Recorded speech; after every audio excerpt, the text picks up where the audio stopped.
Now they're in their 50s or so. And all they wanted to talk about, the most natural thing in the world, was to talk about prostate exams and bypass surgeries. I was like, is that what I have in store? So far, no. And I'm in my 50s now, and on Wednesday, I'm expecting a healthy, strapping 8 millimeter kidney stone. And so hopefully I live through that.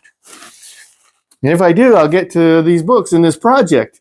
Damn it. Here's The Angle of Repose by Wallace Stegner. You may or may not recall that I'm going to read Big Rock Candy Mountain in episode 2. I brought that up in this project. Same author, Wallace Stegner.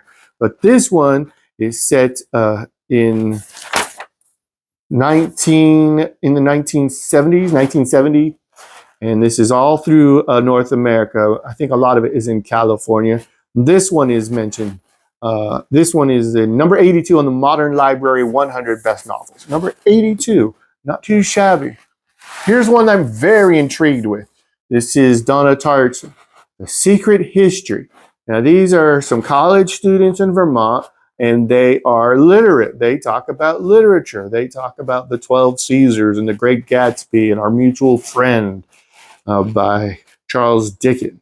But I believe there's well, I would not spoil anything because it's so much against my religion. But if I were one of these jack-offs that talks about what's going to happen in a book, I might mention that someone's going to die. And then so it turns into something of a mystery. But not like that. Moving on to the next book before I say something I shouldn't. This one is 2666. Hell of a title for a book. I don't think it's necessarily the year 2666, in as much as my information says it's set in 1993 in Mexico. So we'll have to read the book to find out. But you see that there's something interesting here, right? What does that say? It's some sort of an award-winning book. Not the Pulitzer, not the National Book Award, but certainly the National Book Critics Circle Award.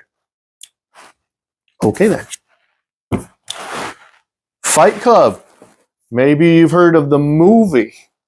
So I've seen the movie twice. The second time I started noticing subliminal messages that I found very disturbing. Much like when you look at a $20 bill and you hold it up to the light and the watermark, instead of showing you Andy Jackson, it shows you Abraham Lincoln. And you drop that.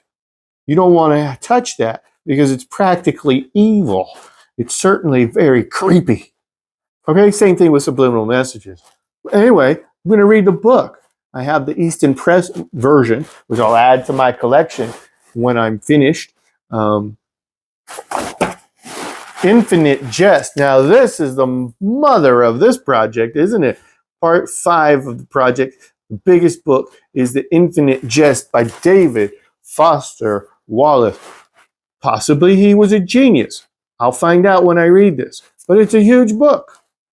There are the evangelists for David Foster Wallace that talk about how great this book is.